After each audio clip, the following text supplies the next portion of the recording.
But when President Obama offered me his support, well, what did you expect me to say? If any one of you offers to support me, I'm going to thank you. And when Vice President Biden offered me support, I thanked him. And Governor Rendell has been urging me to be a Democrat for decades. You may probably know he and I were in the district attorney's office together. I was DA, he was a law student, and he wanted to be an assistant DA to become famous so he could become governor, and I hired him. And we've been close friends, and when he's governor and calls up, he's got a problem, he needs something for this highway, he needs something for this medical account, he needs something for job training. I'm on the Appropriations Committee. I've been his financial officer practically for a long time. And Vice President Biden was a senator. We rode the train from Philadelphia, and he got off in Wilmington.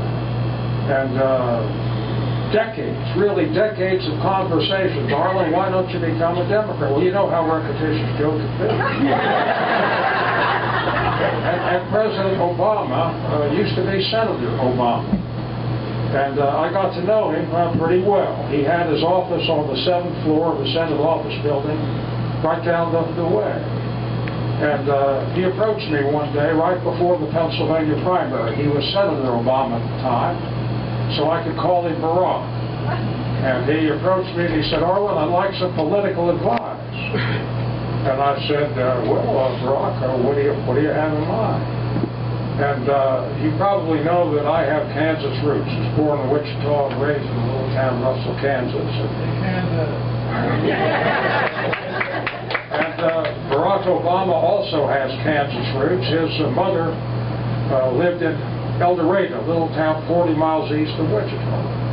So anyhow, Barack approaches me on the Senate floor and says, Arlen, I want some political advice. Okay, what can I tell you? He says, tell me this, Arlen. If a Jewish kid from Kansas can carry Pennsylvania, how can a black kid from Kansas carry Pennsylvania? Well, I gave him some advice, and now he's President of the United States. I don't mean to suggest there's any causal connection there, but when I changed registration parties, I called up President Obama, and he was very glad to hear it. And the next morning at 7:30, he has a jammed schedule, but nothing on at 7:30. He and Vice President Biden invited me to the White House to endorse my candidacy, and I'm glad to have it. But I don't expect to ride on anybody's coattails or take anybody's laurels. I'm going to be coming to meetings like this all over the state and talking about what I've done, and I think you'll find that I've been on the Democratic side a lot more. And been urged by a lot of Democrats to change to become a Democrat, and after the stimulus package, was urged by a lot of Republicans to become a Democrat. So here I am. Okay, well.